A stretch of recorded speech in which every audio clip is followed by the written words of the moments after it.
அப்போ வீட்ல பொண்டாட்டியா இருக்கிறவ அங்க போனதும் கலெக்டர் ஆயிடுவேன்னு சொல்ல வர அதானே?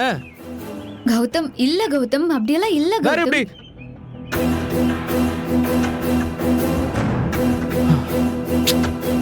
நீ கலெக்டரா போய் டியூட்டி பாக்குறப்போ உனக்கு ஆபத்து வந்து ஏதாவது ஆயிடுச்சுன்னு வச்சுக்கோ, நீ எப்படி கலெக்டருங்கிறதால அந்த விஷயம்லாம் சரியாயிடுமா? இந்திரா, நீ வீட்டுக்கு வந்து தானே ஆகணும்.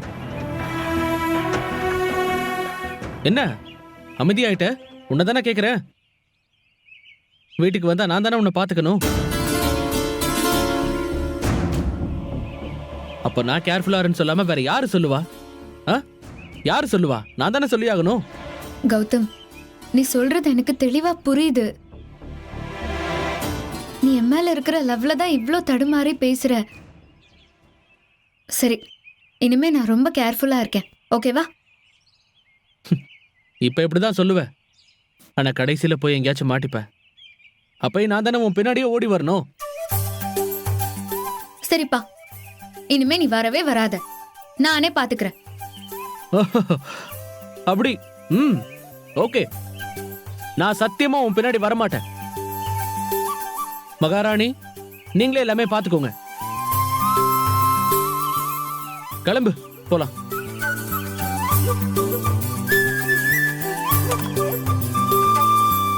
ஏன் கௌதம், பா, உனக்கு எவ்வளவு கோவம் வருது, என்னால சமாளிக்கவே முடியல. இங்க பாரு, இந்த ஐஸ் வைக்காம முதல்ல வண்டியில ஏறு. நீ எங்கேயாச்சும் போய் மாட்டிக்கோ, அப்புறம் இருக்கு உனக்கு.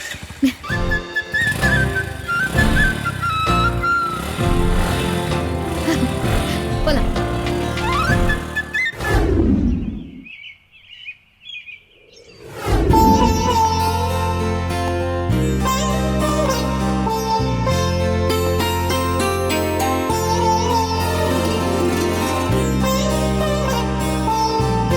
சரி.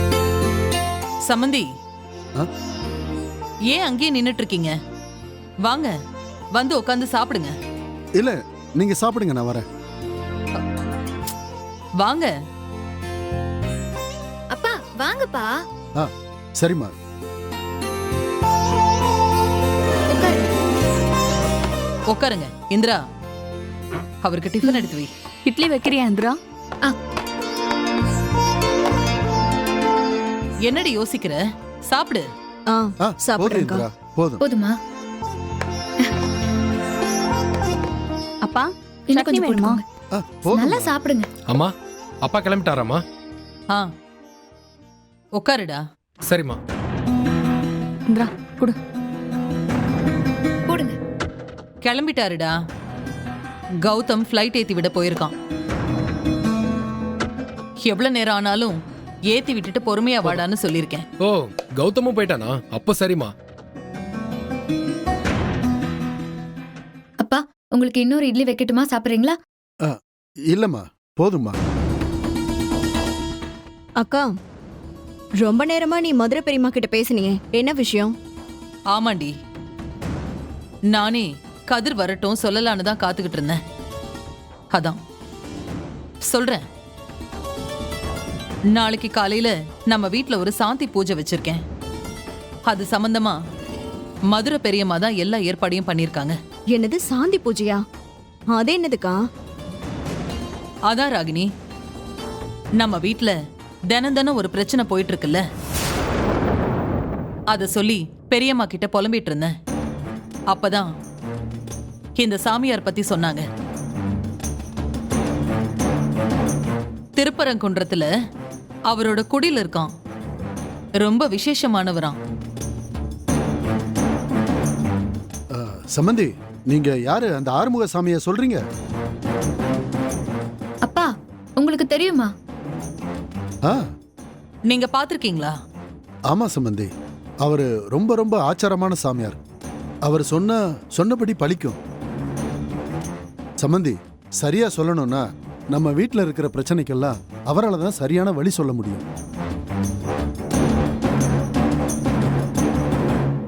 இத பாருங்க, முதல்ல எல்லாரும் நான் சொல்றத கேளுங்க. அப்பாவும் கௌதமும் வீட்ல இல்ல.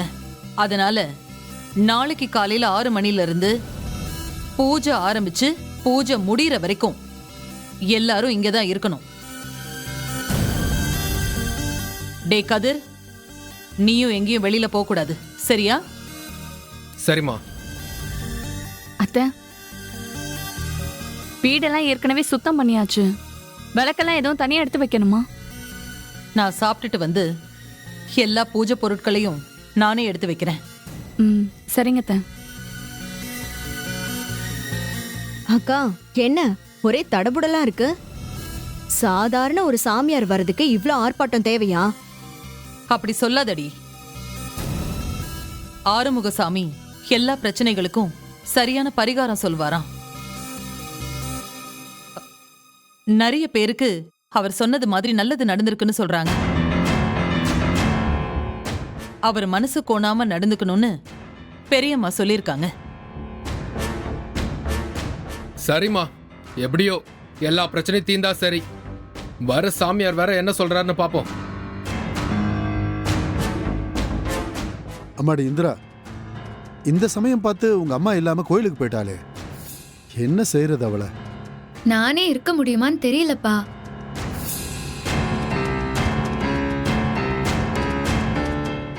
ஏன், என்ன பிரச்சனை உனக்கு? அத்தை, நான் இன்னைக்கு தான் ஜாயின் பண்ணிருக்கேன். காலையில 6 மணில இருந்து 9 மணி வரைக்கும் இருக்கேன். அதுக்குள்ள எல்லாம் முடிஞ்சிரும்ல?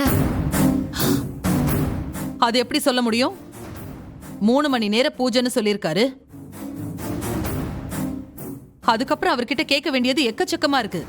நீ பாட்டுக்கு கிளம்பி போயிட்டனா இந்த வேலையெல்லாம் யார் பாக்குறது? அத்தை, நான் இப்பதான் ஜாயின் பண்ணிருக்கேன். என்னால உடனே லீவ்லாம் போட முடியாது.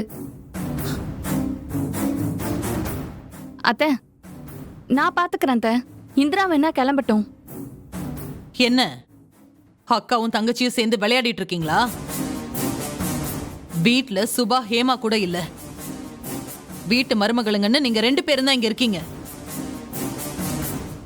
இந்திரா, அதெல்லாம் நீ எங்கேயும் போக வேண்டாம். இங்கேயே இரு, லீவ் போட்டுரு.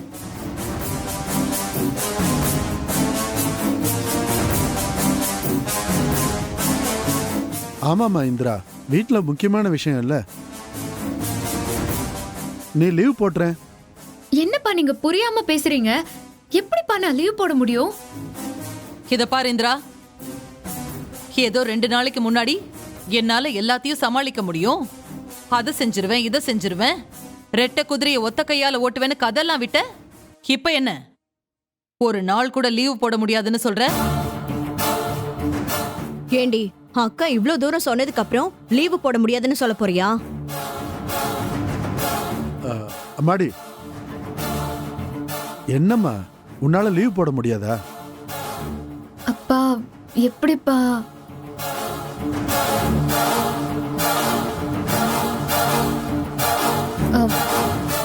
சரிங்க அத்தை, நான் போகல. நான் பூஜை முடிஞ்சதுக்கு அப்புறமாவே போறேன். அது வரைக்கும் நான் பெர்மிஷன் வாங்கிக்கிறேன். ம்.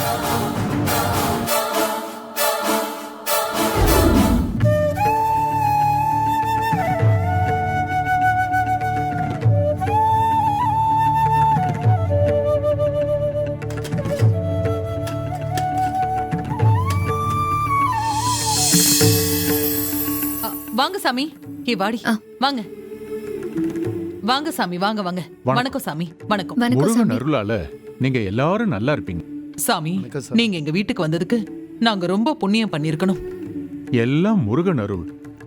பூஜைக்கு எல்லாம் தயாரா இருக்கா? எல்லாம் ரெடியா இருக்கு. நீங்க வாங்க, உள்ள வாங்க. வாங்க.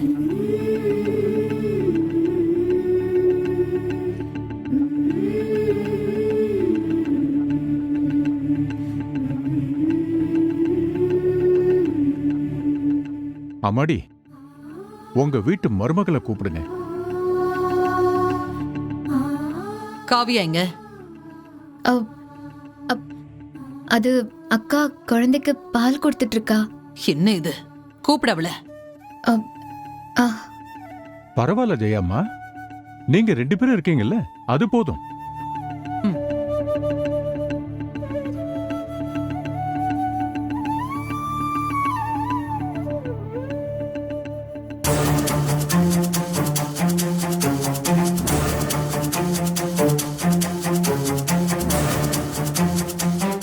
ஏய், பூஜை சமயத்துல கூட இதை இங்க எடுத்துட்டு வந்து உட்காரணுமா? ஆ, உள்ள எடுத்துட்டு போய் வச்சுட்டு வர வேண்டியதானே? கதிர், மா, சும்மா இரு. பூஜை நடக்கிற சமயத்துல நீ விடு.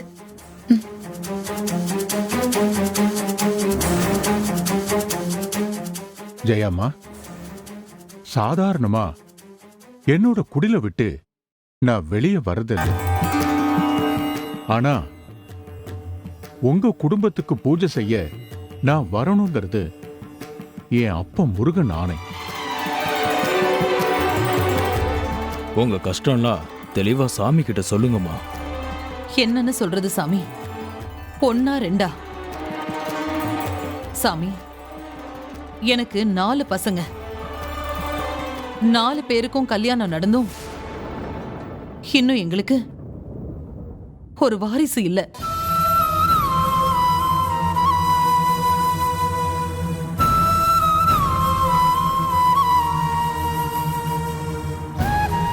குடும்பத்தில் இருக்கிற எல்லாருக்கும் ஏதாவது ஒரு வகையில அடிபடுது.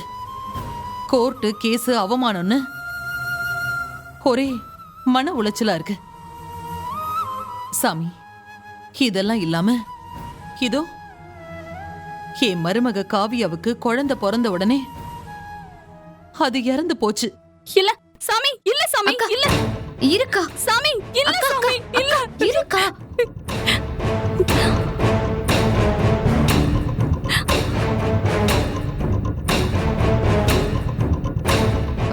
சாமி, எனக்கு என் குடும்பம் அமைதியா இருக்கணும். ஒரு நாள் போனா இன்னொரு நாள்னு வேற வேற பிரச்சனை வந்துகிட்டே இருக்கு. நீங்க தான் சாமி என்ன செய்யலான்னு சொல்லணும்.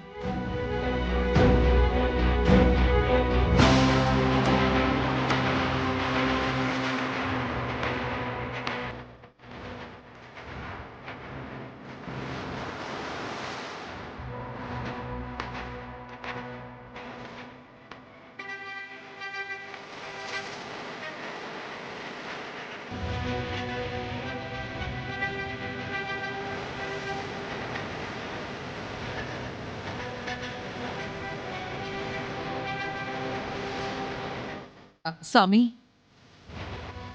இப்போ என்னோட 2வது மருமக மாசமா இருக்கா. அவளுக்கு நல்லபடியா குழந்தை பிறக்குமா? அதுவும் இல்லாம என் பசங்க 2 பேரும் ஒருத்தர் ஒருத்தர் எதிர்த்து எலெக்ஷன்ல போட்டி போடுறாங்க. அதனால அவங்க 2 பேரும் எதிரி ஆயிடுவாங்களோன்னு எனக்கு பயமா இருக்கு. இனிமேலாச்சும் என் குடும்பத்துல நல்லது நடக்குமா?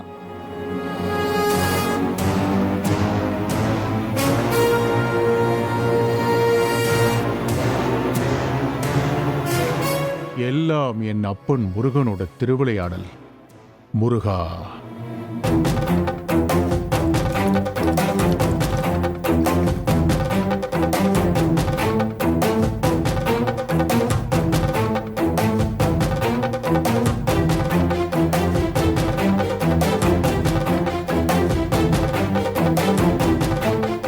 இந்த வீட்ல ஒரு ஜீவ ஒளி இருக்கு.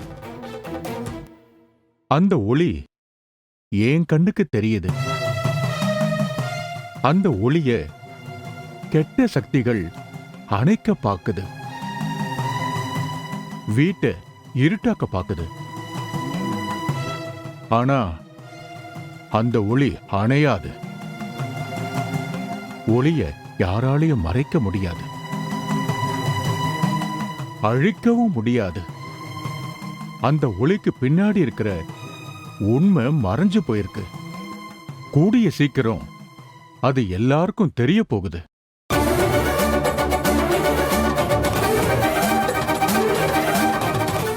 என்ன சும்மா காசை வாங்கிட்டு பூஜை பண்ணிட்டு போவாங்கன்னு பார்த்தா உண்மையாவே நல்ல சாமியாரா இருப்பான் போல இருக்கே. வந்ததுல இருந்து குழந்தை பத்தியே பேசிட்டு இருக்கான். என்னவா இருக்கும்? சாமி, நீங்க என்ன சொல்றீங்க? நீங்க சொல்றது எதுவும் எனக்கு புரியல.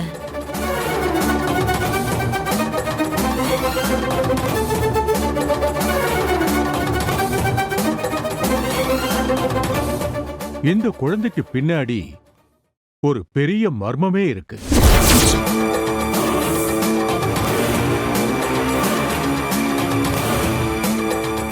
கூடிய சீக்கிரம் அது உங்க எல்லாருக்கும் ஒரு நாள் தெரிய வரும்.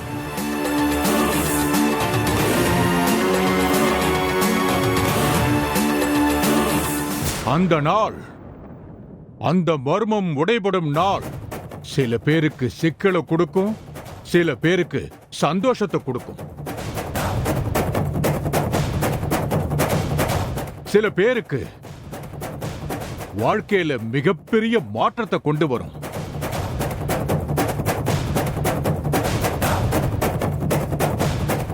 என்ன சாமி நீங்க இந்த குழந்தை எங்க வீட்டு குழந்தை நினைச்சு பேசிட்டு இருக்கீங்களா? இது எங்க வீட்டு குழந்தையே இல்ல, இது ஒரு அனாதை குழந்தை.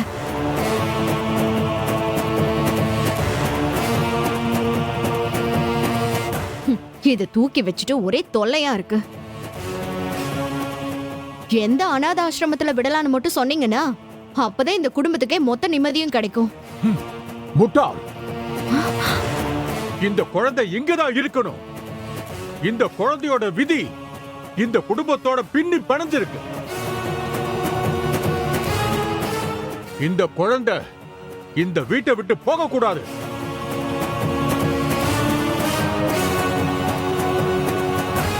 வெளியே போச்சு அவ்வளவுதான்.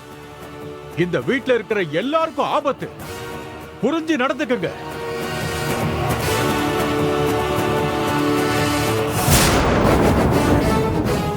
சாமி சாமி, இதாங்க சாமி, தண்ணி குடிங்க.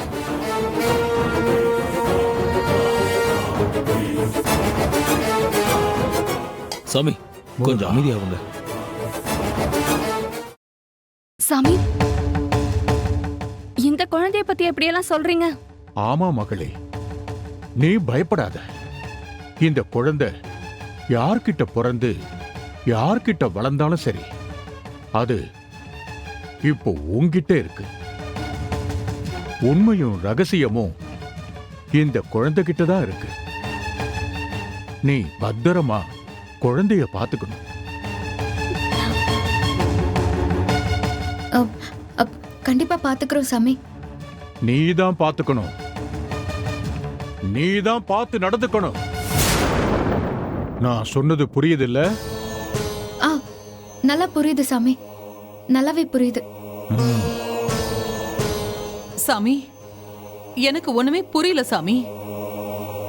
ஆமா சாமி, நீங்க சொல்ற எதுவுமே எங்களுக்கு புரியல. என்ன உண்மை, என்ன ரகசியம்? இந்த குழந்தைக்கு பின்னால என்ன ரகசியம் இருக்கு சாமி? அதை நான் தெரிஞ்சுக்கணுமே. இந்த குடும்பத்தோட நன்மைக்கு உண்மை வெளியே வரும்.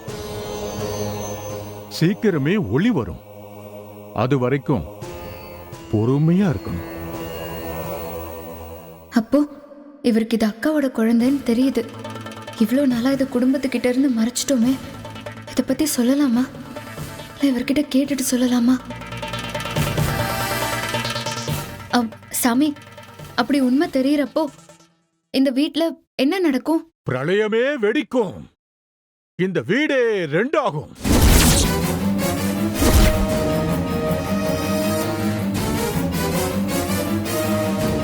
நீ இங்க கொஞ்சம் வா. வாமா.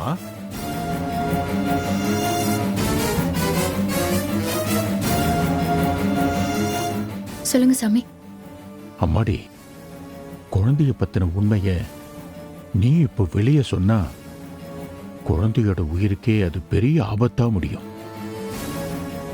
உண்மை தானா வெளியே வர வரைக்கும் நீ அமைதியா இரு. எல்லாம் இறைவனோட திட்டப்படி சரியா நடக்குது. புரிஞ்சுதா?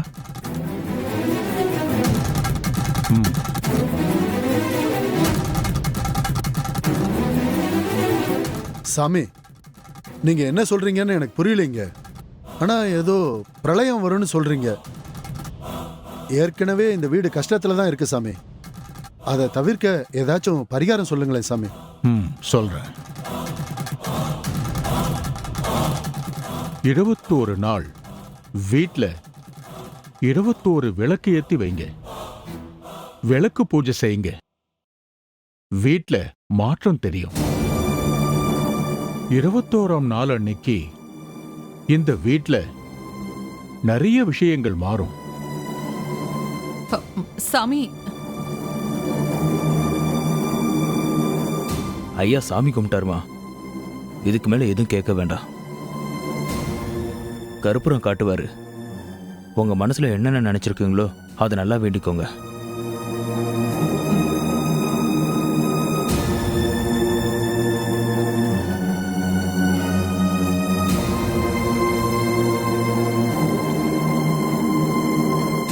நல்ல எண்ணம் மட்டும்தான் உன்னை காப்பாத்தும். கவனமா இரு, புரிஞ்சு நடந்துக்க. சாமி, அப்ப நான் கிளம்புறேம்மா. நல்லது நடக்கணும்னா அமைதியா இருங்க. சரிங்க சாமி. ஆனா எனக்கு எதுவுமே புரியல. நீங்க சொன்ன மாதிரி அந்த கடவுள் தான் எங்களுக்கு துணையா நிக்கணும். எல்லாம் முருகன் அருள். நல்லது நான் சாமி. கிளம்புறேன். வாங்க, போயிட்டு வாங்க.